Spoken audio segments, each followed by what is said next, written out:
Right. So I'm really excited to be talking to you here today. Oh, So you talk a lot in the book, of course, for the few people that don't know. I mean, you've had 31 million copies sold now of The Rich Dad Poor Dad. Well, 31 million registered copies, 41 million with pirated copies. Oh, I mean, we're probably talking 100 million actually Yeah, in terms I of mean, pirated. It's insane. Yeah. Well, I was just in China. I was autographing books. It was like one book that was my book, and 5 were somebody else's.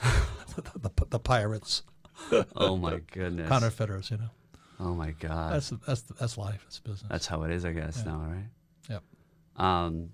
So the main thing that you talk about, and the thing that really resonated me with, is this idea of the rich mindset versus the poor mindset. Correct. And I love that you start there versus starting out with specific strategies. You really focused on the psychology of really helping people unlearn what they've been taught through society, through in my case, family members or culture. Talk to us a little bit about the difference about what a rich person's mindset is versus a poor mindset based on your experience. Well, that's a massive subject, but the primary reason I became an entrepreneur, and I had high-paying jobs. You know, I could have sailed for Standard Oil. Back then, I was making about $48,000 a year, which is 69 was a lot of money. Yeah. And then I joined the U.S. Marine Corps to fly in Vietnam, so I could fly. So most of my friends went to fly for United Airlines, Eastern, and Northwest, and they all lost their jobs and their pensions. Wow. So I had the high-paying jobs. That wasn't the issue. I became an entrepreneur for the opportunity to learn. I didn't have to go to 9 to 5 at any one office, if you know what I mean. Yeah. And I was free to go screw up all over the world, which I did. And so Dominican Republic. yeah. Well, I never got there, but I met some interesting women from there. No, I know Alex Rodriguez also. He's a massive entrepreneur. Yes. He is very committed to entrepreneurship training and all that. So that's the people I meet. And the young women I met from the Dominican Republic, she's an attorney, she's gorgeous, you know, all that. So that's why I'm speaking with high fond memories of the DR, never having been there. Feels like you've been there, basically. Yeah, in my dreams anyway. Gotcha. So that was kind of the origin of how you started. But yeah, I mean, what do you think for people that perhaps a few people that have not read the book, what do you feel, if you can kind of highlight the major differences based on what you think have impacted people the most? What do you think those are? Well, we started off on this as your family culture, your family values, you know, and the Asian culture, if you don't have at least a master's, and I don't have a master's. Yeah. I have a Bachelor of Science with Science for BS.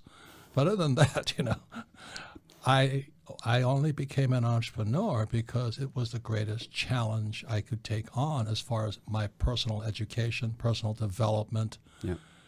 And it wasn't to make money, you know, and as I said, my first business was a nylon and Velcro surfer wallet business, and the mistake I made, I was successful. And we grew internationally so fast, I just couldn't finance my success. And so I started borrowing money, and which was good. I started to learn how to raise capital. I learned how to negotiating, you know, the reason I was in Korea fighting Taekwondo was I was out there negotiating anyway for production because we were manufacturing in Hawaii, where the cost of manufacturing was too high. Sure. So I had to fly to Korea and Taiwan to negotiate manufacturing. I tell you, man, you're not stupid until you're negotiating against Koreans and Taiwanese, man. Those guys had me coming and going up one side and down the other. But that's what I did it for. Yeah. Do you know what I mean? Is to learn. And to learn to finance, learn how to factor, you know, how to ship and then factor my inventory and all this stuff. And I learned so much as I was going broke, successfully going broke. And so when I explain to young people, that's what I did it for. That's how you get smarter. But in this academic culture, you know, we're just talking about Jordan Peterson, how he rails up against academics. Well, the academic culture, the person who makes the most mistakes is a stupid person. But in entrepreneur, the person that makes the most mistakes and learns from them is the rich person. So I always say to young entrepreneurs, it's not, money will never make you rich. You know, it's your experience, how much you learn, the mistakes you make, the people you make.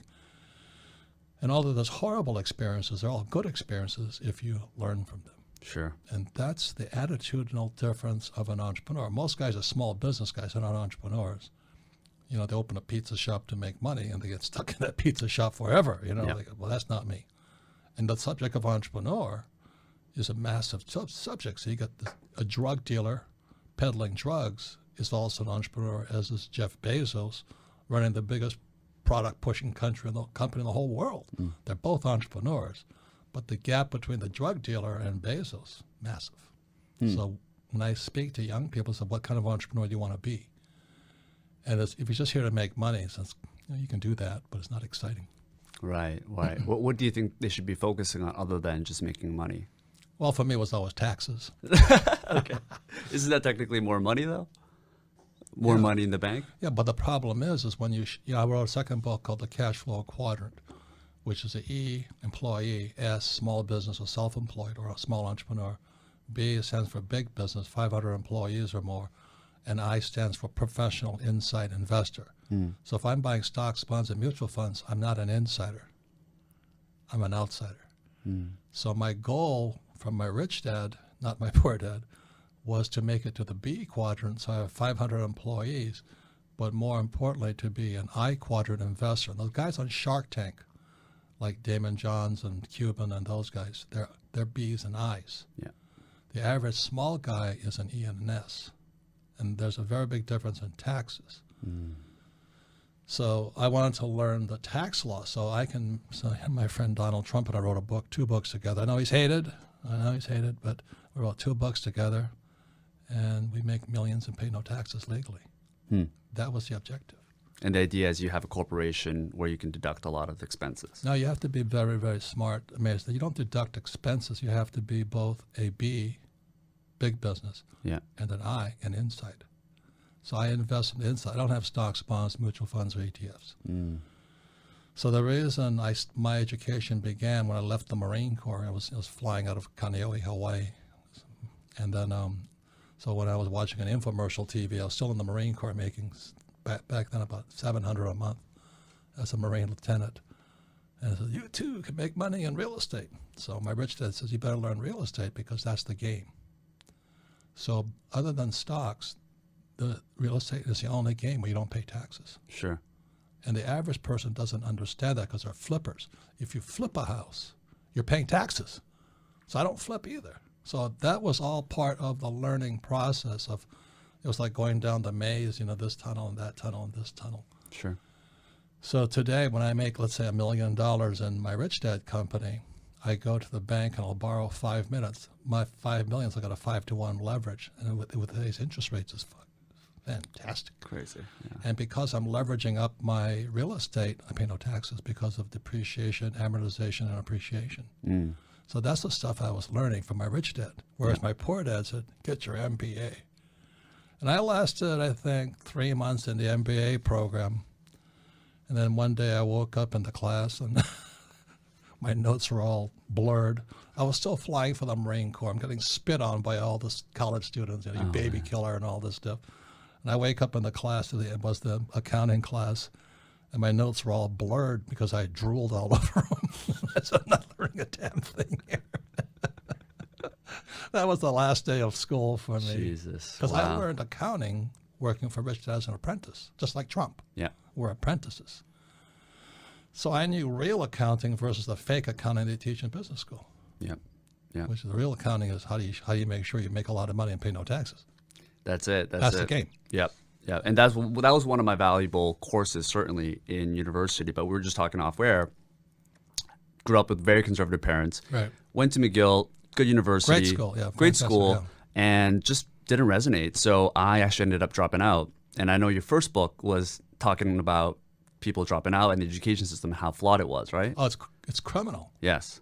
It's criminal that, they're taking so much money from your generation that, student loan debt is now bigger than the subprime mortgage debt. And to put young people in debt like that, they should take every college professor out there and shoot them at dawn. I'm a Marine, that's what we do to criminals. I'm only kidding. Yeah, but it's criminal what they're doing. You realize Harvard, with their endowments, could hand out free education for 150 years and not charge a thing.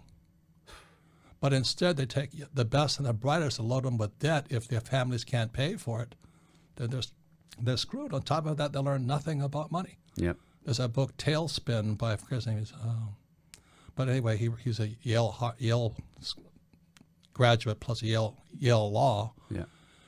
And he writes about how Yale is teaching young minds to create derivatives. They're not teaching them finance. And, derivatives are what Buffett calls financial weapons of mass destruction. And we're still producing today we're 1.4 quadrillion in derivatives. On top of that, the young people are deeply in debt. Right.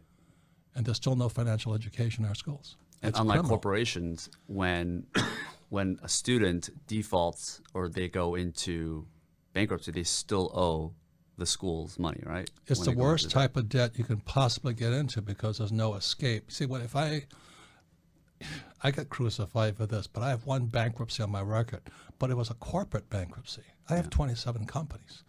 So 1 out of 27 going bankrupt, I thought was pretty good. But of course, a journalist, that's all they focus on. You have a bankruptcy.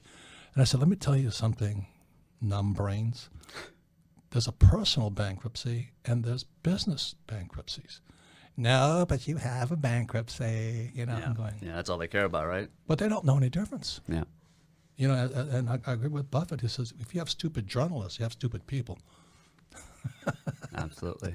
Absolutely. And that's why I love Jordan Peterson, because he's attacking the academics. I love that guy. Look at the headlines right now with Corona and everything that's happening. It's crazy. God, no, but you know what I mean? Our academic systems are out of touch with the real world. That's my complaint. Yeah.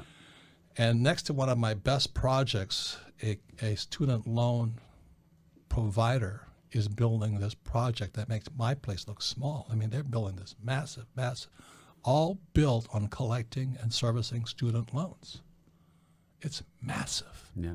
And they're SOBs to work with. I mean, they're my neighbors, but they think because of all this money coming in from students, they can bully me around. Well, I'm a real estate guy, and we just fight back. They encroach on my easements and my boundaries. Well, we got more money than we can fight you all day long. I said, fight me. But they're student loan guys, which makes me hate them even more. Yeah. Yeah. This is in Phoenix. I won't mention the name because they're still my neighbors. The trouble with real estate, you can't choose your neighbors. You can always move out, I guess. But yeah, I mean, this is the major problem with the education system. It's so outdated that, I mean, I've heard that the current American education system was actually modeled after the 18th century within Prussia. Yes. Right. And I think it had some also influence. Like, I mean, the whole idea is that the American system is currently nicknamed the factory model of education. Correct. In that we're just manufacturing employees and people. They're almost discouraging people to think in a creative way in a world that will thrive with creativity because everything's going to be automated away. It's just insane. It is insane. The several things that I find, one more time, second book, Cash Flow Quadrant, ES. On the right side is B and I. And that's where guys like Mark Cuban and Damon Johns come from. They're professional investors. They acquire companies, they finance companies. They have what's called family offices, not home businesses or home offices. They're family offices. So I have a family office. So when I was a young man, my rich dad said to me, someday you want a family office. I said, what does that mean? I got an office. He goes, no. It's where you have a whole team of people moving your money for you because you got so much money coming in. Say too much money is a problem also because you got to keep moving it. So I have a family office, and that was part of the whole process of becoming rich, was so I could learn to have a family office. And the average guy has a 401k. Why am I kicking his butt? I don't care if he went to Harvard. I'll kick his butt up one side and down the other, making millions, not paying taxes, but keep moving my money. Yeah. Yeah. So that's education. That's what I learned. Do you recommend, because there are schools, obviously, that are not as expensive in America. If you look at Europe, there are schools that are relatively cheap. Canada is still very expensive, but it's certainly not to that level of the US. So from like a cost perspective, if it is a lower cost, do you recommend, are there specific types of people that should still go to school and benefit from that if it is a lower cost? or should they just avoid it altogether? No. That's a very good question, because the question is, what do you want to become? You want to be an employee, go to school, go to McGill, go to Harvard, go to Stanford. Do you know? Yeah. You want to be an entrepreneur, I don't know where you go. So the way I learned that was when I graduated from the U.S. Merchant Marine Academy right here on Long Island. We're the highest paid graduates in the world. Back then, there were still ships at sea. Now that all the ships are gone because of our wages are too high. Right. So back in 1969, when I graduated, I was making $47,000 a year. Back then, it was huge money. That was a lot, yeah. And then my other class is making $120 a year because they were driving bomb carriers into Vietnam. And so they were in the zone for, I think, 18 months and was all tax-free. So you're a 22-year-old kid making $120K a year, tax-free. You did 2 or 3 trips, you were finished. 2 or 3 years, you're out. But I went to Standard Oil. And then I went to fly for the Marine Corps because the war was still on. I saw Vietnam and I said, geez, I want to participate in this one, because I was draft exempt because I was sailing for an oil company. Oil is draft exempt. So I joined the U.S. Marine Corps and went to flight school. And that's when I realized the value of education. Yeah. See, if you're going to be a pilot, go to flight school. You're going to be a doctor, go to medical school. You're going to be a dentist, go to dental school. Where do you go if you want to be an entrepreneur? Because, and the other thing too is when I was in flight school, you could already tell the good instructors because the good instructors had just come back from Vietnam. They were up to date. Yeah.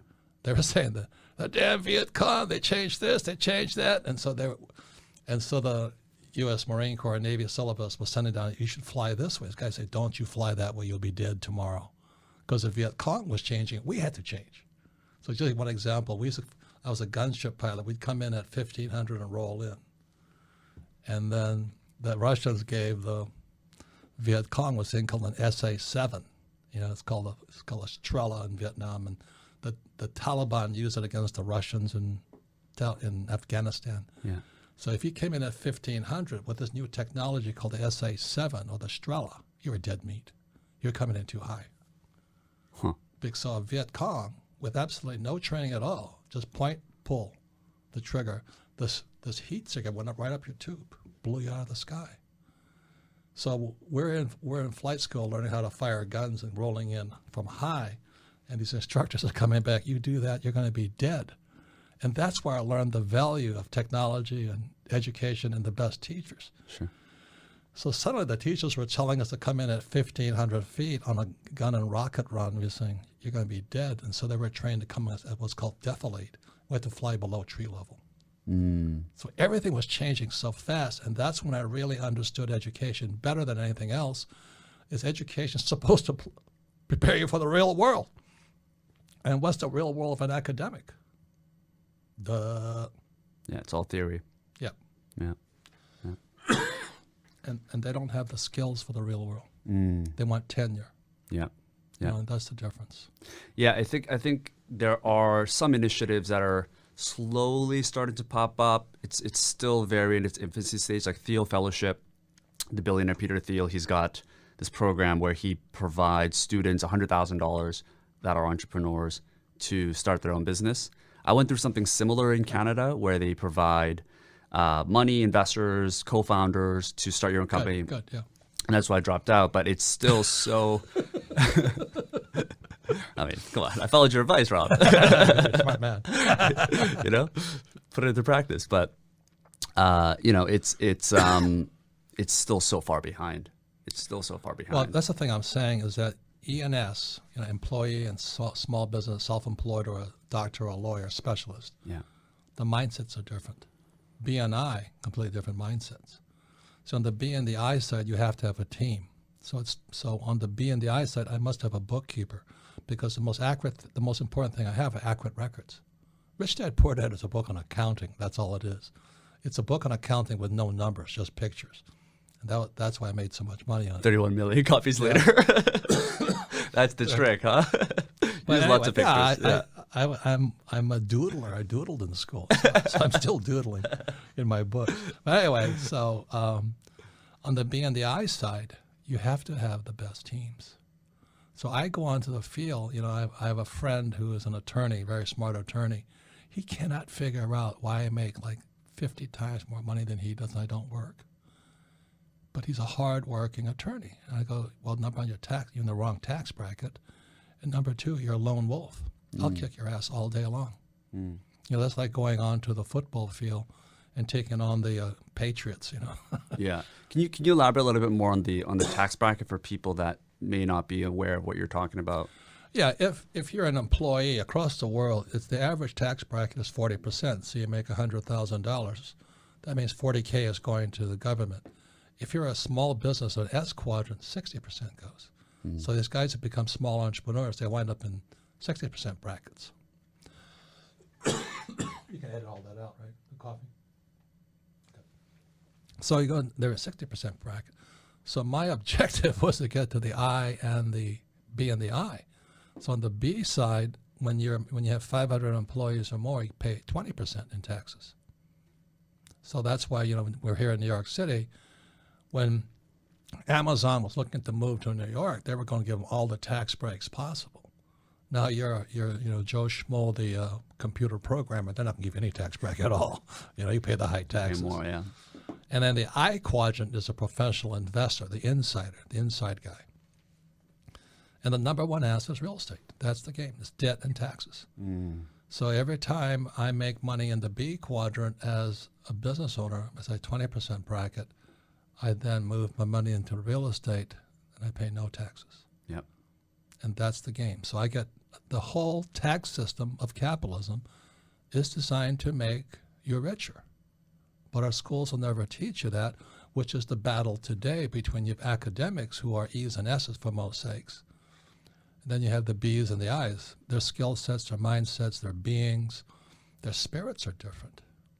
So like, when they kicked Bezos out of here, no problem. He just moved. Yeah. So for an entrepreneur that wants to one day start their business and they understand now because you're here that the school system that they're currently in is not going to provide them that, or let's say a parent is watching and they know that, their student is going to be part of the STEM field, let's say, what should they do? Should they go out there and drop out like I did and try to start their business and take that risk? What are the ways to transition off of that? Well, that's the reason I wrote Rich Dad, Poor Dad, and then the quadrant. So it gave guys like you kind of a roadmap. I mean, there's so many different ways you can get there. And then the third book is Rich Dad's Guide to Investing, the I quadrant. See, the I quadrant's the key. And as a professional investor, I use the I quadrant to analyze businesses. Like I just invested in an education company, and somebody, are you a trader? What's wrong with you? Why are you investing in an education company? I said, who funds education companies? And they go, I don't know. I said, the government. So that's why these charter schools and all that, they're pretty good investments because your source of income is the government because, the whole Constitution says every child must have an education.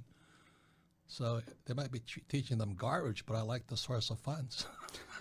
Because you're on the other side. I'm only kidding. Because you're on the other side of the table, right? Yeah, I'm just sitting there going, what am I looking at? I want, if the entrepreneur has no skills and say, I got a PhD, but I can't sell, I can't negotiate, I don't have any professional skills and all this. I don't care if a PhD, I'm not going to invest in you. But if you say to me, the federal government is going to give you $1 million a month to teach kids, suddenly I like you a lot because it's the federal government that's a true money. capitalist Yeah. here, right? I'm not that mercenary, but I'm pretty close. I'm pretty close to that. And then I'm just going to invest that money in real estate. Yep. Yeah.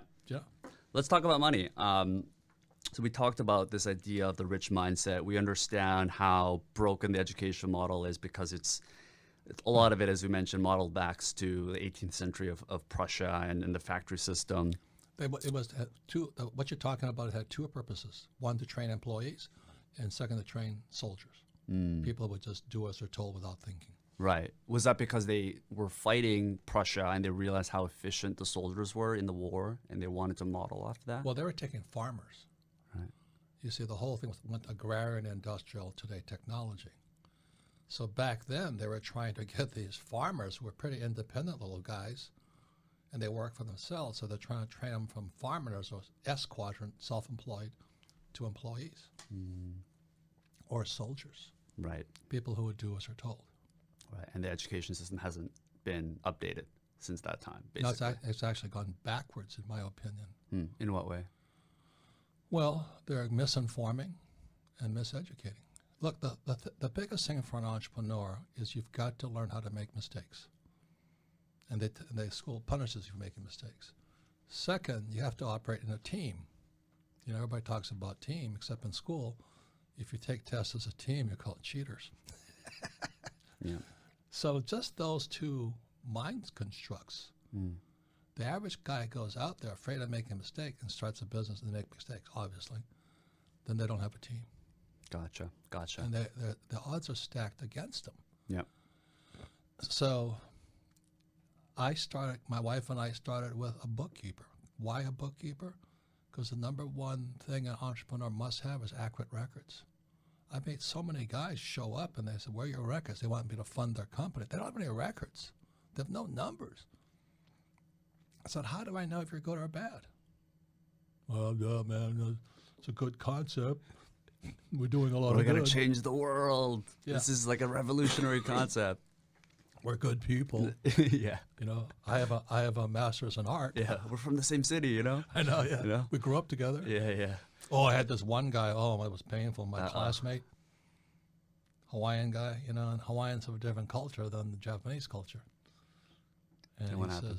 says he wanted $2 million. I says, for what? I said, because all of my kids are unemployed. No, that wasn't the real reason, Yeah. was it? He says they've all lost their jobs. So you wanted just to loan money. No, I was supposed to give him the money because we're family. That's awkward. No, but I'm not trying to pick on the Hawaiians. Yeah. The what are they called? The people from Egypt. What are they called? These guys who are, I forget. Their culture is if you have something, it's mine. I forget what do they call it? They're gypsies. My friend is a gypsy, and he says in the gypsy culture that if you have two, one is theirs. I'm going, what? But then I started thinking about my friends, you know, my classmates who are hardcore Hawaiians, they're great people. Yeah. They can sing and dance and all this, but family is everything. And so if his family's hurting and I have extra, it's up to me, because we're all part of the same family, to help each other. Is that like an expectation that he has? It's cultural. And that's what really hurts most entrepreneurs. It's like we started a whole conversation. What's your family culture? What were your family's belief systems? What were their values? You know, and they all play a factor inside your success in so-called the real world outside of the family. And I'm not blaming my friend who was Hawaiian, because, you know, I'm just saying his culture was different than mine. Yeah. Same as my culture is different than my own family. You know, my brothers and sisters all have master's degrees and all that, and I'm going, they send their kids to college and going, oh, have a good time, you know. But they still believe, the Japanese still believe in college and saving money and job security. Yeah. And becoming a government employee. Sure. I'd rather shoot myself. Yeah, I mean, Japanese, and because we had Stevie Aoki. Are you familiar with Stevie Aoki at all? No. He's like a big DJ guy, younger guy, but in his 40s now, but also Japanese. That's really young. And half my age. You look 40 years old. But he also resonated the same thing. Koreans are the same way, right? We're probably one of the most conservative societies when it comes to that, because we grew up in in Korea they call it chaebol. I think in Japan, what do they call it? I don't know. The big. Anyways, a conglomerate days, right, where a couple of companies own the entire economy there, and they're just so used to living in that world. Well, the Japanese had a thing called kumiai. Kumiai was that if you lived in the same neighborhood in Hawaii and you were Japanese, all the Japanese stuck together.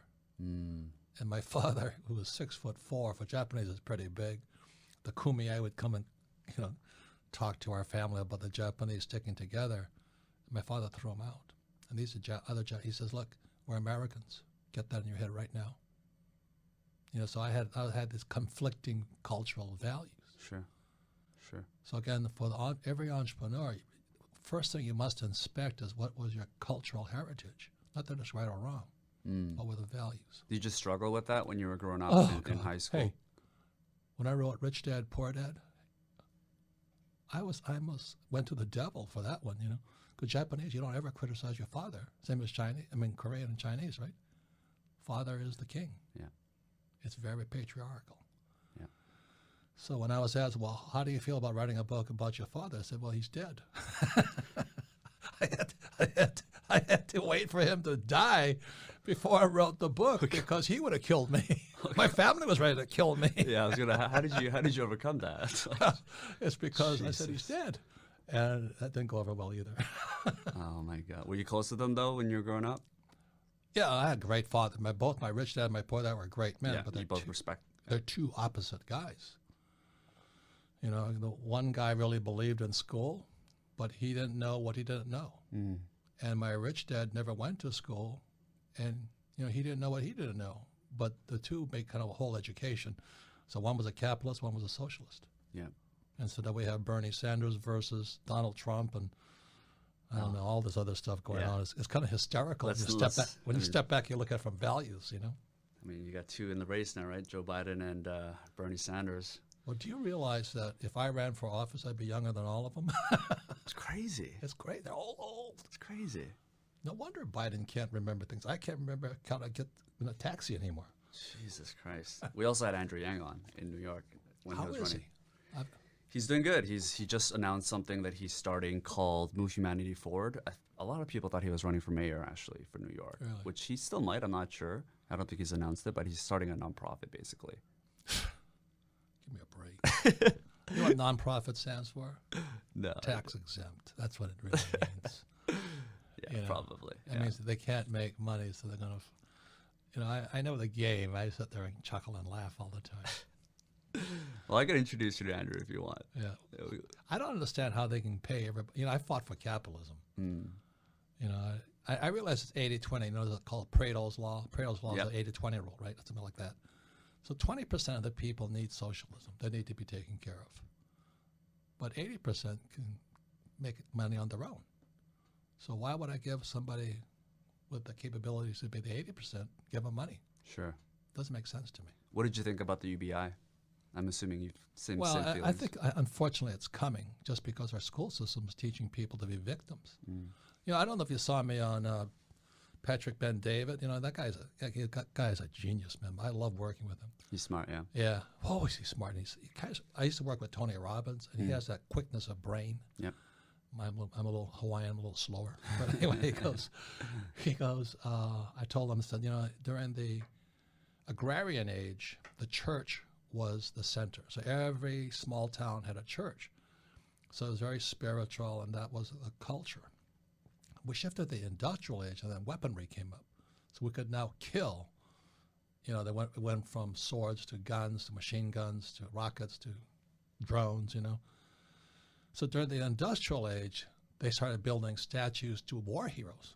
So that was, you know, as a Marine, they have the Marines raising the flag on Iwo Jima, and they have Robert E. Lee and Grant. And so everybody respected war heroes and stuff like that.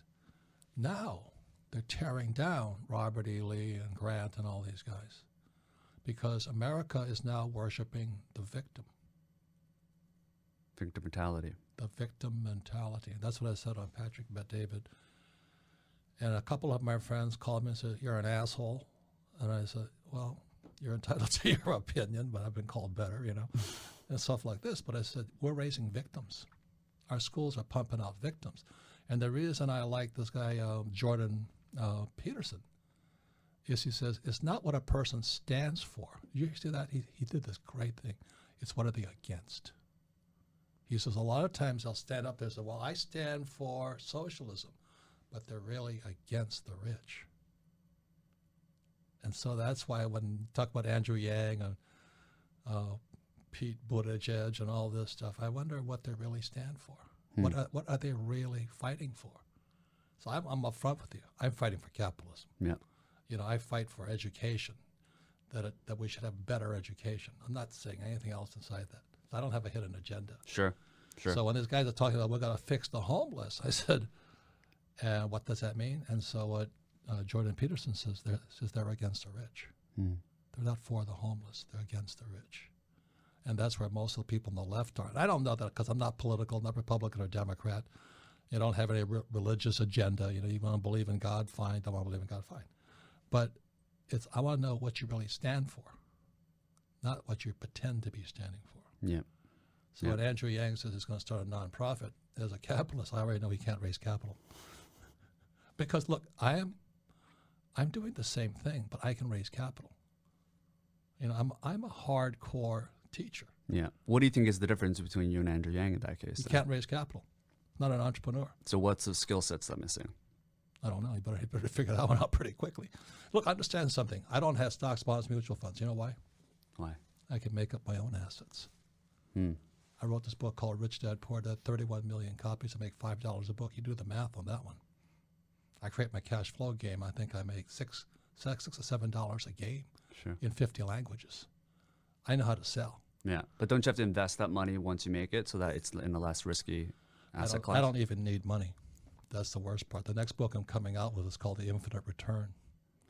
Is that when you have the mindset of a capitalist, you don't need money. Okay. See, rule number one in Rich Dad Poor Dad is the rich don't work for money. Most people miss that one. But that goes back to 1971 when Nixon took us off the gold standard. Yeah. And money became fake money. Yeah. So anyway, my Rich Dad was preparing me to think about how can I make money without money. And the way I do it, I create an asset, like a book. I'm not saying write books because that's a tough industry. But I write a book today. I sell 50 licenses to 50 different languages. And I collect royalties for years, the long tail. Yeah. So my money just keeps coming in. From with that, I borrow. So let's say I make $10 in a book. I'll borrow $50 to invest in real estate. I step up my basis for depreciation, amortization, and appreciation. Gotcha. That's financial education. Yeah. Not that garbage they teach you about invest for the long term of the stock market. Why would I do that when I can make up my own assets? Yeah. You know, that's what entrepreneurs do. Every entrepreneur should be making up their own assets and staying out of the stock market. That's my point of view. But can everybody do it? No, of course not. Sure. But I've screwed up enough times to prove I can do it. And my accountant will back me up. Yeah, the guy is an idiot, but he does create assets. Yeah, I mean, you have this great core competency, which is the ability to communicate something that's very complicated or what has been made complicated because why would people go to school and pay for that money if it sounds simple? So you made it really simple using pictures and everything. Right. And you've been able to find leverage. They say that you can find leverage through people, capital, or especially now it's media and software. Yeah. And you've been able to do all three of those. Yeah, and trade, you know, Rich Dad is a brand, man. Yeah. What that's worth. Yeah, no, it's impressive what you've done. It's amazing. But I can sell. And that's why my first job when I left the Marine Corps was to join Xerox so I could learn how to sell because of being Japanese, right? I was really shy. Yeah. You know, I could kill people from the sky. I was a Marine, I was, you know, decorated hero and all this crap. But I couldn't pick up a girl in the bar. And when I said that to my Rich Dad, he says, your sex life sucks, doesn't it? I said, oh, it's terrible. He says, because you can't sell. You can't sell. And so he says, if you don't sell, you're going to be lonely and horny all your life. So that kind of inspired me to learn how to sell. Yeah, yeah.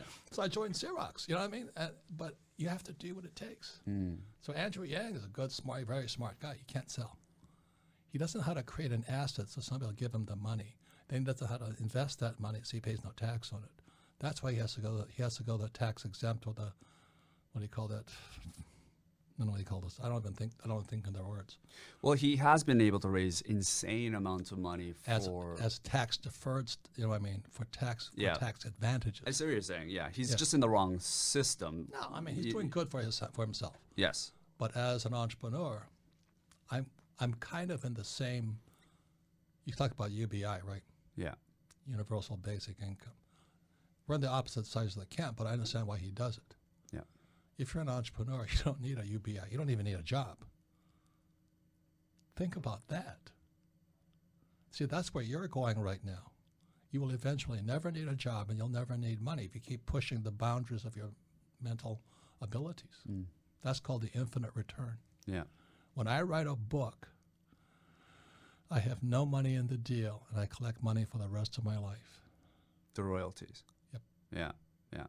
Yeah, royalty, I mean, that's what Richard Branson did, basically, by licensing. That's what Trump does also. That's what Trump does as well. That's what Bezos does also. How does Bezos do that? Well, he has a company that he has all these millions of people working for him. The money keeps Oh, I coming see. in. You see, And he then, just and then he leveraged it. floats it on the stock market, which is all free money. He wouldn't become a billionaire if he was selling just Amazon. He floated it on Wall Street. Yeah. And, Yeah. and that's the game. It's on the B and the I side, not the Yeah. E and the S side. Absolutely. So let's get into, because we're talking about Jeff Bezos, we're talking about Trump. Let's get into the average middle class person that is perhaps starting this, they're learning your concepts, they're getting benefit from it, but they're not making hundreds of $1 millions yet, right? Someone that's 25 probably has $50,000 to $100,000 in savings. For someone that has that amount of money, how do you think they should invest it? Well, I mean, everybody's different. That's what I'm saying. The first inspection. That's why one of the guys I like is Eckhart Tolle, Tolle, and Power Mike of Now. Singer. It's all these new guys that they're the new spiritualists coming out. They're like the new Jesus or Buddha or Muhammad's, you know.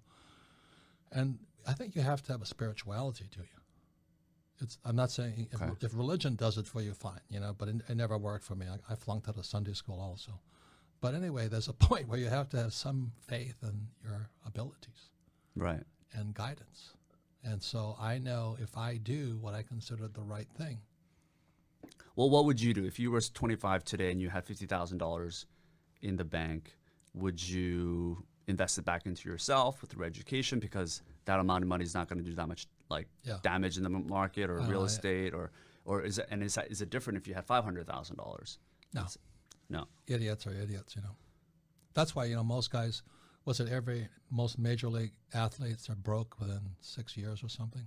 They lose everything. Sure. Or a lottery winner. Yeah, because money never makes you rich. And so the thing is to invest in your life experiences, your mentors. So the story of Rich Dad, Poor Dad is choosing between two different teachers.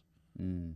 You know, if I followed my poor dad, I'd probably be a government employee in Hawaii, you know, or a tenured teacher. Yeah. So it's a hard choice. You got to choose your teachers wisely and your life experiences. Like we were talking about, I took, you know, 3 companies public through Toronto. I mean, first through VC, Vancouver Stock Exchange, and I had to migrate to the Toronto Stock Exchange. Why did I do that? To learn how to raise capital on public markets. Now, the average entrepreneur never does that. You know, they keep opening their pizza shop and they open 2 pizza shops. And that's about it, because they're in it just for the money. I wanted to learn something, so I took my first was an oil company in Portugal, and I took that public, and everybody told me there's no oil in Portugal, and I found out the hard way. They're right. There's no oil there. That company crashed and burned like a airplane coming out of the sky, you know. And then the next thing I started a silver company in Argentina, and we struck silver, and we did very well. Yeah. And then I started a gold company in China, and the Chinese took it. So Jesus. that was a priceless experience. You know, Yeah. aren't you bitter? I go, yeah, but that's what I did it for. You understand that? I did it for that. So you're saying people that have, let's say, 50,000, 100,000, they should just go out there, Look for a teacher and look for experiences. so education, take risks, Real life make experiences. mistakes. Yeah. Gotcha. Don't worry about like making 10% in the stock market. You're saying with that No, money. that's a waste of time. I mean, it depends on you. I don't Sure. need stock market to make money. I got that to raise capital, but not to make money. So there's so much to learn. That's the biggest problem. So like I said, you know, the guy pushing drugs on the street, he's no different than Jeff Bezos with Amazon, just the scale. Right. One's legal, one's not. Those guys bigger than Bezos in drugs. Trust me. Yeah. And I run into them. Do you? Oh yeah. How? Jesus. The world's filled with those guys. So as you travel. Yeah, you just bump in. My father ran for a political office. He ran for lieutenant governor of the Poor Dad. The first person you have to kiss the ring on is the criminals. In Hawaii? Yeah. Well, that's, you know, the governor of Hawaii is a guy named Burns, John Burns. His partner was, I think, something, but they were partners. Yeah. Both police officers. One was on the side of the government. One was the side of the crime. That's the game. Sure. I think people better wake up that the mafia and those guys, they're real characters. I mean, they really are in business all over the world. Yeah. You know, and if you think they're not, then you're living in dreamland. So my father had to kiss the ring of this guy, Napi Palava, who was the head of one Hawaiian syndicate in Hawaii. And you got to play the game. Politics is a dirty, dirty game. Sure. Dirty, dirty game. There's a book called Sunny Sky, Shady Characters, and it's about the crime syndicates of Hawaii. You know, my father, the reason I recommend to all my friends is in Hawaii, because that's what my father was talking about. You know, in Hawaii, the Supreme Court justices, they got caught too. The Supreme Court justices of Hawaii, these highly esteemed men, got caught up in all this crime through Kamehameha schools. Yeah. Criminal operations, all of them. Crazy. Yeah. So I'm not saying I'm a pessimist. I'm saying just be aware, you know. That's like saying, oh, why can't we all hold hands and sing Kumbaya? We'll get rid of the police. We'll get rid of the military. We'll all live together. Yeah. Yeah. Sure. Yeah. And that, you know, that, and I think that's what the left is trying to, you know, I'm not Republican or Democrat. People live in dreamland, you know. Wake up, this is a real world, and there's people going to steal. Another book I'm going to write is Hiring Thieves. Jesus. I can't believe how many times I've had employees steal from me. I'm going, my God, I couldn't do it. Not that I'm a saint, not that I'm going on the short list for saints, but several times I've lost a lot of money because I hired the people that steal from me. Have you improved how you read people? It's almost impossible, but you have to. I mean, it's my fault. I mean, I take full responsibility because, you know, I didn't, you know, as Reagan said, trust but verify. Yeah. The trouble is that people verify with the guys I should have not trusted. Oh, I see. So you started the wrong foot, basically. Well, do you know what I mean? It's like the first guy that stole all my money was my accountant in my nylon wallet business, Stanley, my CPA. Uh-oh. And he was so afraid that we were going to go down, and we did go down, but he wanted to get his money out first. So I raised $100,000 extra. I brought it in. This was years and years ago as a kid. And Stanley says, I said to Stanley, Stanley, will this help? Does this solve the problem? He goes, yeah. I forgot to define whose problem it solved. Stanley's problem, and he ran off with it. Now again, it was the best thing that happened to me because I woke up. Mm. And I think for young people, I think that's really the thing. Keep waking up, keep learning. On the good side, you meet some of the best people on earth. Like my team of advisors right now, we all came about because of bad partnerships. Like Kenny McElroy, we've made millions together in real estate. I met him through a bad partner. And he and I started talking and said, just how can we be so stupid? Because we're so stupid with the same partner, if you know what I mean. Sure. When we met each other, I said, well, let's not do that to each other. We've made millions.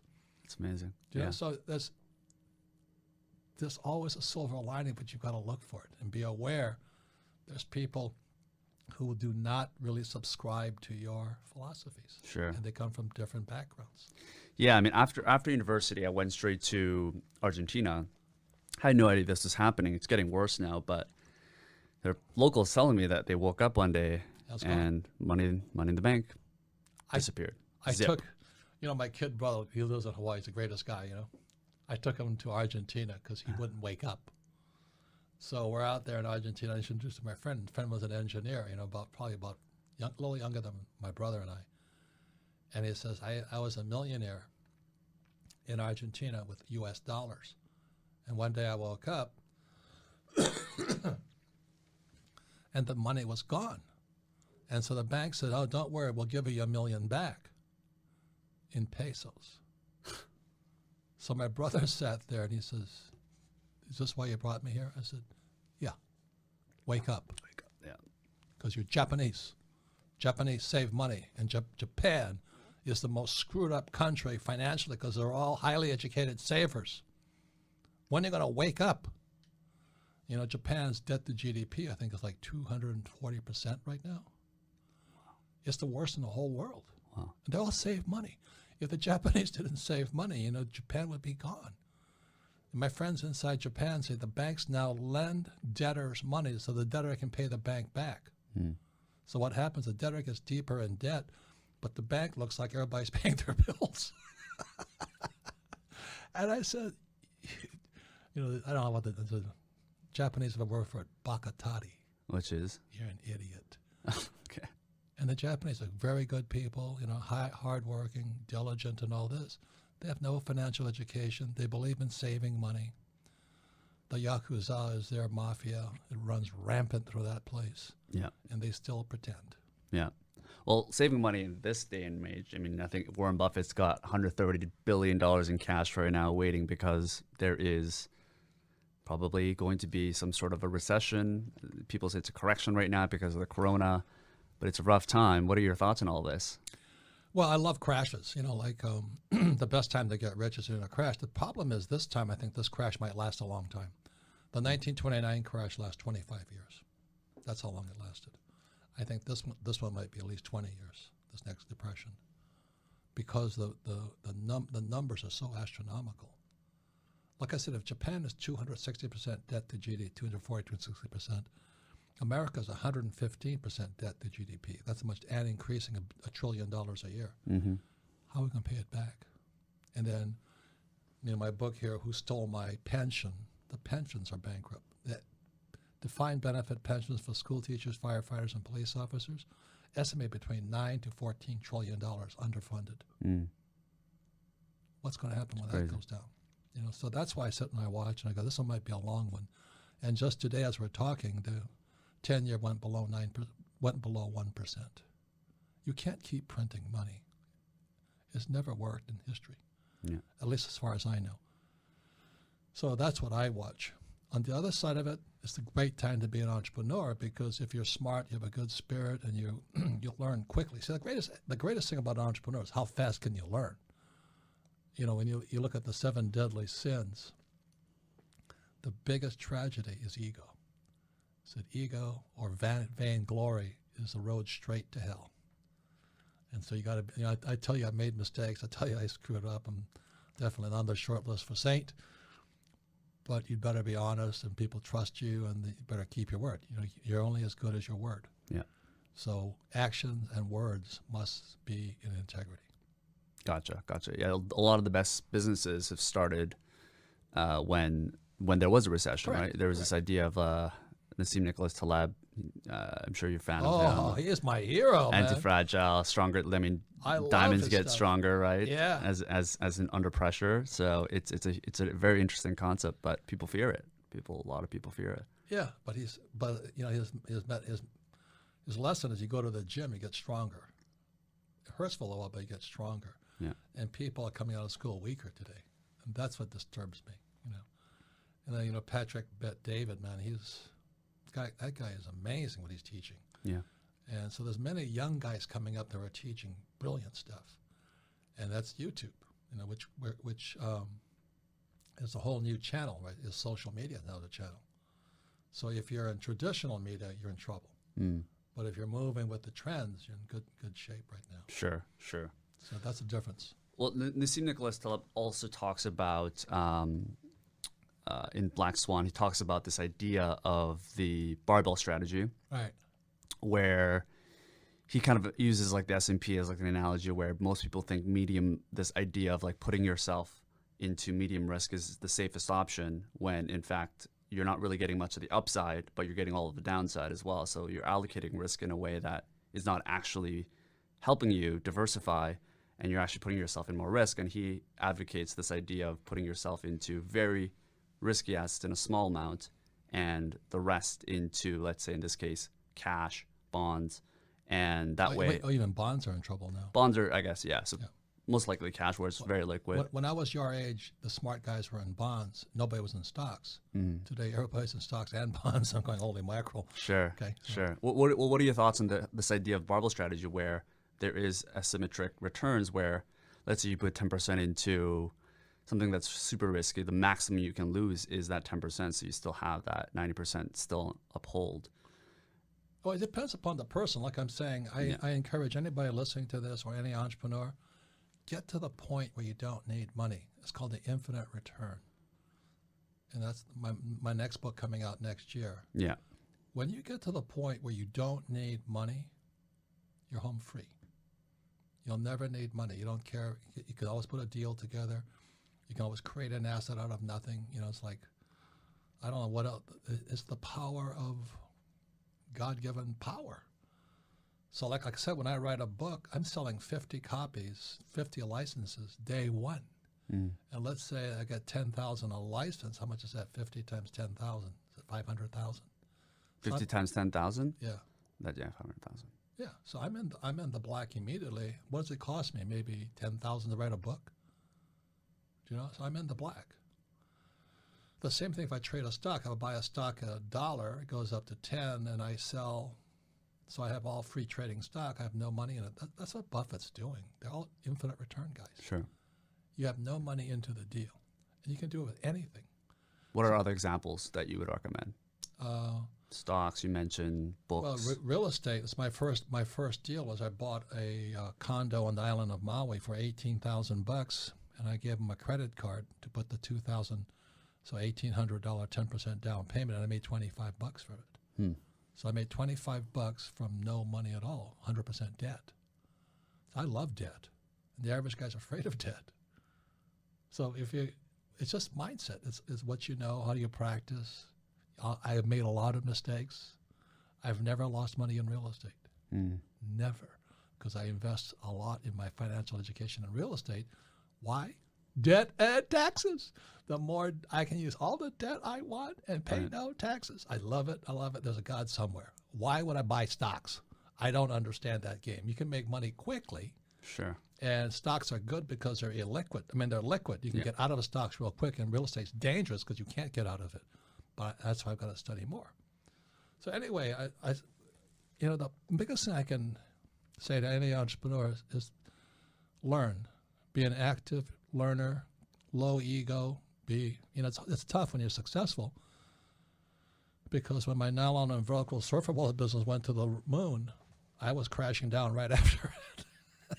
It was straight to my head. While the ego is still man, there, it was, vanity ego is still there. Yeah, right? it was straight to bed. I thought I walked on water, except there was no water. There was only air below me. So I learned the hard way. I don't learn it easy. Well, having learned that, is your flow now? Is it that you have, talking about ESBI? Is your flow now? You have these active businesses. Let's say books or business as well. You use the profits from that, and you invest all of it into real estate. Is that kind of the way your money flows? No. I only invest in real estate. Right now, I'm out of the real estate market. I mean, I still have my real estate holdings, but I'm not aggressively buying because the prices are too high, because private equity and the hedge funds went into real estate. And now it makes it's like the stock market. It's a disconnect between the price and the value. So these guys, my best friend just became a billionaire because he took all of his real estate holdings and sold it to a hedge fund. He's laughing all the way. He says it's going to crash on him. It's fake valuations.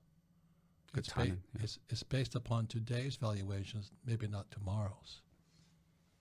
Interesting. Yeah. So he and I had a race. Who was going to be first millionaire? I beat him, but he beat me to a billionaire. So his idea is that he sold it to a hedge fund. Once the house market goes crashing down, he's just going to buy it all back at a fraction of the price. Correct. Gotcha. Because you think about entrepreneurs. You're not manual labor. So you're working with your mind, your body, your spirit, and your emotions. You just timing things, observing things. You have to have good friends, people you trust implicitly. Yeah. And I have fantastic staff. I trust them with. Some of my people have been around me for 20 years. Some of my best partners are 40 years. We trust each other. So that takes time. There's also been a lot of crooks along the way. So I found out, I won't mention names, but some of my CEO and my president were stealing money again. Recently. They can't sell. They can't sell. My friend was my accountant, Tom Wheelwright. He says, he looks at returns all the time. He says, people who can't sell steal. You're saying they're not actually stealing money, but they're stealing time and valuable resources from you. They're actually stealing money from you because they're not selling enough, you're saying. They don't know how to sell. Okay, but they're not actually going in and stealing money from you. They are. There's so many ways you can. I see what you're saying, but I get what you're saying, but yeah, okay. One of the best experiences I had, I was a young Marine. I was in Hawaii. I still couldn't chase women because I was so shy. Yeah. So I got a job working as a manager of a nightclub in Waikiki. And so it was with the big today it's called Weston, but I didn't know what it was back then. Sure. So the general manager comes up and talks to me and says, "Hey, your PC is too high." I said, "What's PC?" He says, "Your pour count." somebody's stealing alcohol. They're not stealing alcohol, but they're not charging for drinks. He says, catch them. For 6 months, I could not figure it out. I couldn't figure out how the bartenders and the cocktail waiters were stealing money from me. So when I told my rich dad that, he says, I told you. I said, what's that? He says, if your bartenders and waitresses are smarter than you, don't get into the business. That's too risky. And my other friend, I was going to buy a professional team.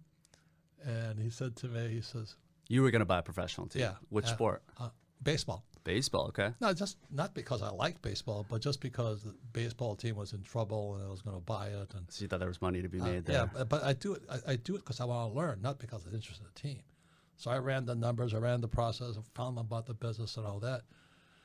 And finally, this friend of mine came up to me and he says, and he's an MBA player for 18 years. He says, I'll give you lesson number one in business. I said, what's that? He says, never invest in a business where the employees make more than you do. Interesting. And that's why it didn't work. Yeah. Because the more successful the team got, the more money the employees made. You can never win, he says, until you flip it. Yeah.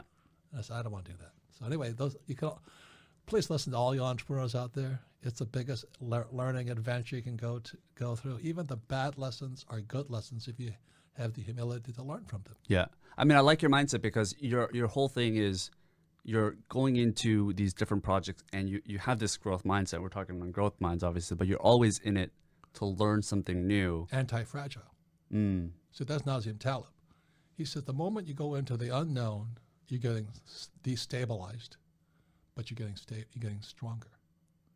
And the average person, they want security and less risk. They're getting stupider and less fragile, more fragile. Yeah. So you become anti-fragile when you go into the unknown. Sure. And Sure. I explained that to my company. I said, in my company, I said, I don't care if you make a mistake. I do care if you don't tell me about it. You know?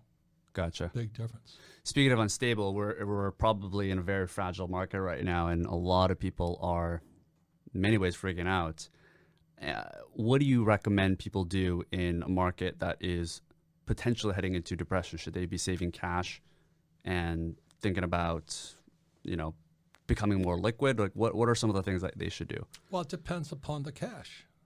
If you're in Argentine, is it pesos? Pesos, Argentine pesos, yeah. I wouldn't touch it. I'd save gold and silver. See, what's his name? What's his Bridgewater's guy? Ray Dalio, yeah. He says it depends upon the currency you're in. Sure.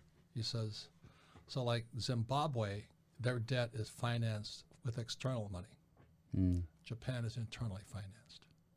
So that's why the depression doesn't hurt them as badly. So you have to learn so much about that. So I own millions and millions and millions and millions and millions in gold because I started buying gold in 1973 when it was illegal for Americans to own gold. And I like gold and silver because there's no counterparty risk. There's no other party to it. Gold and silver are God's money. So people say, well, it's not a good investment. I said, yeah, but I sleep at night. What's that worth? You know? Sure. So I don't care if the dollar is corrupt, the U.S. dollar is corrupt, but it's the strongest currency in a horrible currency world. Yeah. So if you're U.S., save dollars. You're in Argentina, don't save gold. Right. Or save Bitcoin. You think Bitcoin would be? I mean Bitcoin's got its problems too. But Sure. I'm saying, so when you say save money, you got to say what currency? Yeah, what currency? Sure. Do you know? It's like the Swiss franc used to be the strongest currency of all, but now they're backed by the FANG stocks. And so I'm kind of backing off of the Swiss, whatever they use. I don't even know anymore. I just kind of, it's almost instinctive. Sure, sure. I mean, the Argentines, what I found interesting was the way we look at gold, because I think you're completely dead on. The way we look at gold and as a way of hedging, the Argentines look at Bitcoin and the way they look at U.S. dollars. Correct. As a way to hedge that. Correct. So it's more stable. I think you're spot on with that. Yeah, for sure. You know what's funny about Canada, though? What? How much gold you guys got? I don't know. A lot, I guess? None. None? Yeah. Canadians are just as silly as the English. But there's like so much land that... But they have a lot of gold. They sold off their gold. Ah, interesting. So, to who? I don't know. They just got rid of their gold. But they have gold in the ground. But it's because, Canada's resource rich, but the guys running your country are idiots. Jesus. Let's not get into that deep hole. Robert, we're going to piss so many people off at this podcast. I mean, how many people have we dissed so far? How far are we going with this? But you got to be smarter than your politicians. Like this podcast is going to be canceled.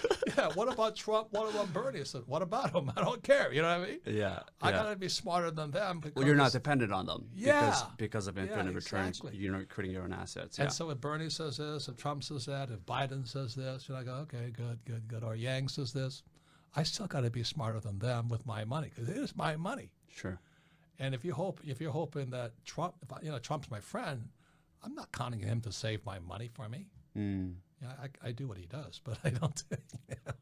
I'm not counting on him. Gotcha. And if Andrew Yang wants UBI, Universal Basic Income, that's MMT, Marxist money theory.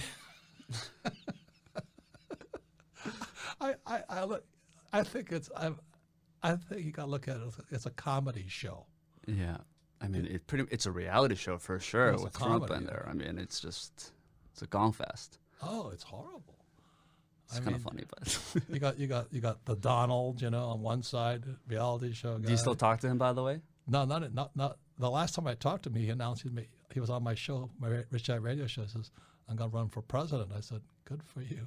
I better stand far away from you." Because all he's a target now. Did you think it was a joke, though? No. He's a good guy. I mean, he says things he shouldn't say. Right. He could be a good guy, but also there's no two Donald Trumps. He is exactly as you see him, and he shouldn't tweet and all that. Yeah, well, I'll agree with that. But I'm not into politics. So I listen to Bernie Sanders. I give the guy a lot of credit. To admit to be a socialist in America, as Mexicans friends would say, big cojones. And Pete Buttigieg, a gay guy, and all this, and going, I don't know if he's the husband or the wife, but you gotta have such guts. And then Andrew Yang, I'm gonna give everybody money. I'm going, thank you. It's a catchy headline, no? Yeah, I watch all this stuff. It's a TV show as far as I'm concerned. But if you're counting on them, you're a bigger idiot than they are, So, and then Pocahontas, I just love her, She, how did that happen, Rob, you're sounding like a real Republican right now. I'm not a Republican.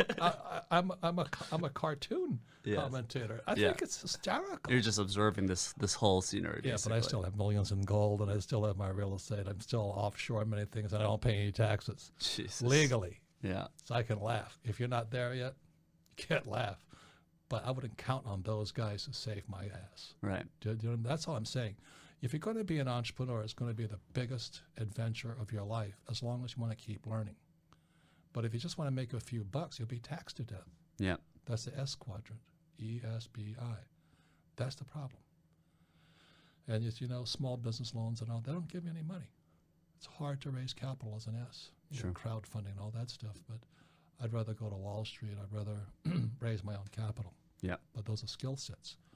So I say to every entrepreneur, look at it as the biggest education plan you'll ever go through. I don't care if you're a college degree or not, but you better learn really quickly, fast, have good people around you, and keep studying. Yep.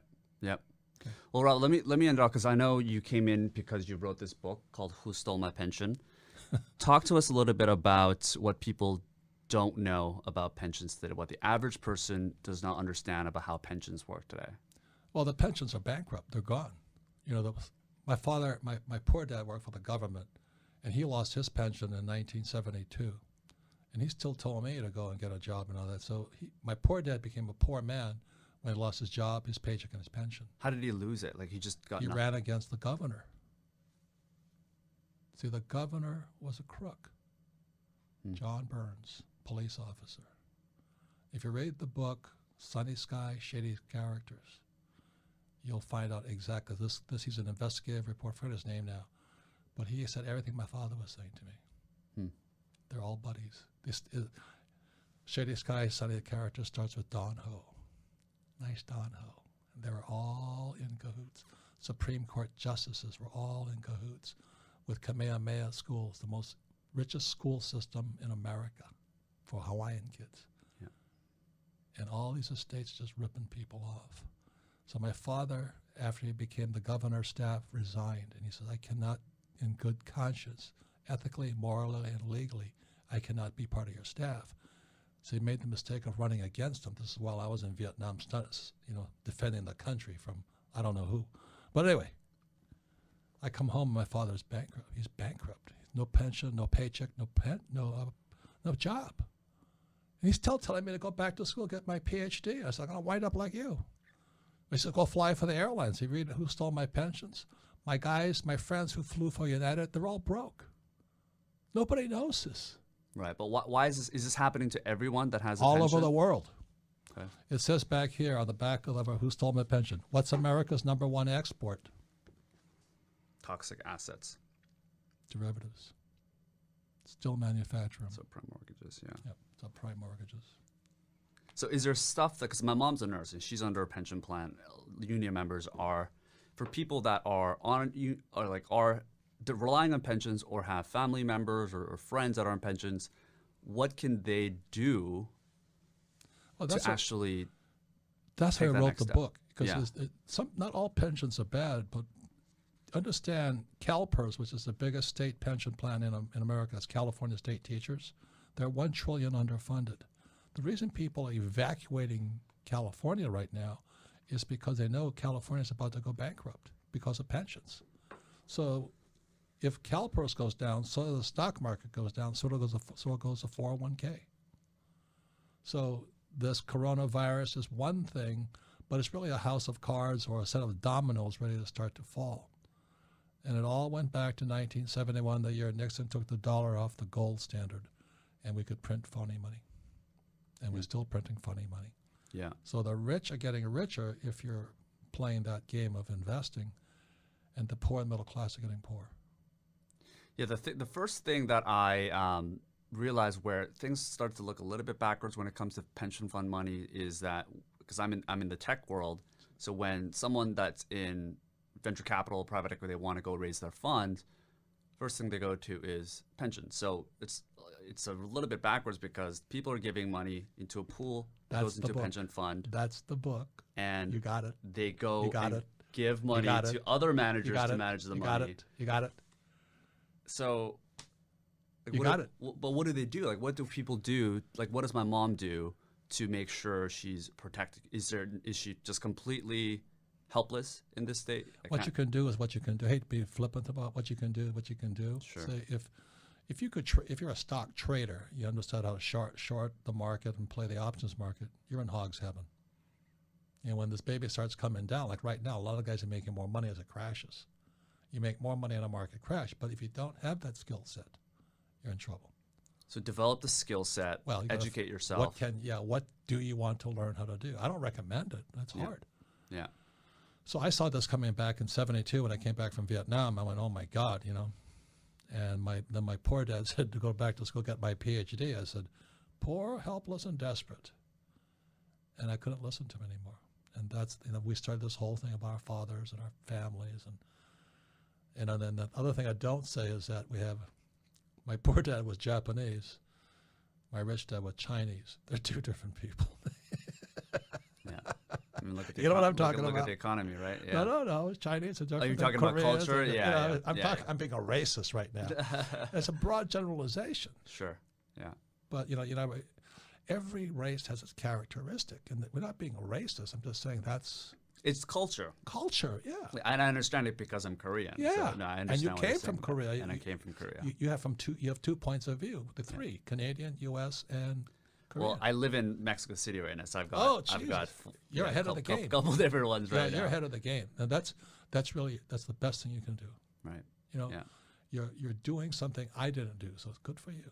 No. But answer the question: what can the person do? You can do what you can do, or you will learn to do. Sure. Yeah. And it's different for different people. That's why I'm not politically correct, as you can tell. I'm not Republican or Democrat. I think Trump's kind of a clown too. Well, I think that's why people like your book. You go straight into the point, and it's refreshing because of everything else that you read in the media is super fluffy, super up in the clouds, and it's positive. It's very positive. which is helpful for some people, but it's not really going to help them get it done. And it seems like your book is focused on a very specific type of person that's willing to go through the difficulties of making mistakes, taking that risk. And obviously it's sold 31, probably 50 million copies, and because of the fact that it provides a lot of education, but the people that are actually going to take action are probably going to be a fraction of the people. So really the people listening, that you need to understand if you're the type of person that can apply the things that you've taught them. If you're listening to this podcast about entrepreneurship, you have a better chance than somebody in their MBA program at McGill, because your mindset's different already. Sure. Absolutely. It's mindset to start. Absolutely.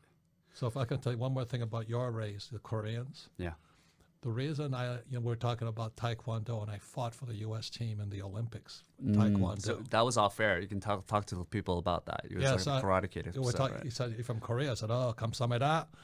And it's because, what does that mean? Hello, right? It means thank you. Thank you. I don't even know. It's a polite way to say thank you, too. Okay. There's like polite, Japanese section thing. So how do you know that? So because I took up Taekwondo. Why did I take Taekwondo? Because I was standing in Vietnam as a 19-year-old kid, and these people called ROC Marines went driving by. ROC says Republic of Korea. And people were dodging, running from these guys. I said, who are those guys? You know what I mean? It's like Butch Cassidy, the Sundance Kid. Who are those guys? He says, they're ROC Marines. And I said, what's so good about them? He says, they can kill anybody with nothing. And the legend that went ahead, the PR that publicly went ahead of the ROC Marines, there are stories of these guys, the Viet Cong would tie them up and they still kill them while they were tied up. And I said, how do they do that? He said, well, they didn't tie their feet up. I went, what? Which is Taekwondo, yeah. Taekwondo is all forms, legs, kicking. So I stuck that on my back of my head. So I went to watch the ROC Marines train. These guys, they have no feelings. They're just tough. They make great entrepreneurs, though, no? Yeah. They're nasty. They're not good guys, but they're tough. They just go in. So I came back to the States and I took up Taekwondo. And I still stuck at it, but I took it up. And you have a black belt, Rob. Come on. Yeah. Well, American black belt versus, you know what I mean? I see. There's a difference between an American black belt in Taekwondo and a Korean black belt in Taekwondo, So I got over there and I fight for America. Good for you, though. That's amazing that you did that. I got my butt handed. Well, let me explain to you. I was a heavyweight, which means I was fat in America. In Korea, they're tall and skinny like you. Yeah. And Koreans, and Taekwondo is about the legs, really. It's called a chiki or the hammer. They could lift a leg straight over their heads. And they stand there on one leg and they just watch you. So imagine the guy, he looks like this leg in the air, and I'm this little fat guy trying to come up. How do I find an opening? So I made you're like, you can barely get up here. I can't lift my legs. Yeah. So I get into the ring. I said, this is not fair, but he's a heavyweight, but he's a skinny heavyweight. Right, but his legs are like... No, he's tall. He was like 6'4". His legs were probably 8 feet high. And I don't know how high he was up in the air. I couldn't come in on him. So I made the mistake. I said, well, no guts, no glory. I jumped in on him. That leg came across my head, and I was out. I didn't have a prayer. Jesus. But we're talking about, just like Karate Kid, there was one guy who was watching the tournament, this Korean guy. He didn't speak much English, and I didn't speak any Korean. He says, you got potential. And he took me out into the country. And for 2 weeks, he trained me. And it was one of the best experiences I've ever had. Yeah. And when I came back to the States, I kicked ass. Because I was trained in Korean Taekwondo, not American Taekwondo. Yeah. And I was trained by a real fighter, not, the guy was pretty good, but he was not a real fighter. Sure. It's a different standard when you hang around with a certain type of people. I feel the same way. Like when I was 6 or 7, my dad would teach me division and multiplication. And I got to Canada when I was 7 and they were doing subtraction and addition. Yeah. It's just a different level. Yes, it's cultural. Yes. And it's the mindset and all that. So it's a lot. So I said this whole thing is, should you be an entrepreneur? Well, a lot has to do with what your family said about it. My poor dad always said the rich were crooks. Entrepreneurs were crooks. The rich were greedy. School, all you had to do was have a college degree. You were set. Different cultures. Yeah. And I had to go against all that, especially respecting the father. So writing Rich Dad and Poor Dad, whoo, man. That's why I said he had to die before I wrote that book, because he would have killed me. Well, listen, Rob, I commend you just because I understand culturally what you had to go through from your father, from your mother. I understand the family background. So to have unlearned a lot of the things that you had to do, particularly at an older age for you, right? It wasn't like me when I was 7, and to see how you've been able to educate hundreds of millions of people at this point is it was really an honor to come talk to you. We leave the audience with one small but actionable step that they can do after they listen to this episode, whether it's a specific book you could recommend, whether it's an action step that they can take to get that one step further to start their business or in their investment, or anything that you think they can really help improve their lifestyle. What do you think that would be? I just talked to one of my best friends. He's my real estate guy, Ken McElroy. He says he and I are going to stop doing talks at universities. Wrong. Wrong. Why is that? Well, it's the wrong audience, wrong message. Sure. He says, I just came back, I won't mention it in the university. He says it was horrible. And he's a good guy. He's very smart, and all this. And what he said to the students, he says, your education begins when you leave school. What you learn means nothing. Uh-oh. That did not go well. At the university, too? Yeah. He says, most of these school teachers don't know it. He didn't say it that way, but I've said it that way. I took the cash flow game once. This is how we teach accounting fast, is playing games, because accounting is the most boring subject possible. I took it into a school system. We had like 10 tables. We had 5 entrepreneurs at one table and 5 teachers at the other table. Then we had high school kids at each table. The tables where the teachers were, there was no fun. The kids were sleeping. They were bored. They hated it and all this. And the tables where the entrepreneurs were teaching, those kids were screaming and yelling, having a good time. And the people that hated my cash flow game the most was the economics teacher and the accounting teacher. Because they were most at risk as well. They didn't understand it. Oh, at all? Not at all. The accounting teacher looked up in a dictionary. She said, well, this is not the definition for an asset in my book. And I said, yeah, and that's why you're a school teacher. Life isn't found in a book. So they haven't invited me back either. That's cool.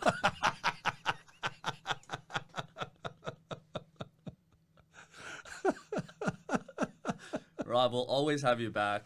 Well, it's always a pleasure to have you here. Thank you. Keep learning, all you guys. Keep Most learning, exciting guys. Time. Yeah.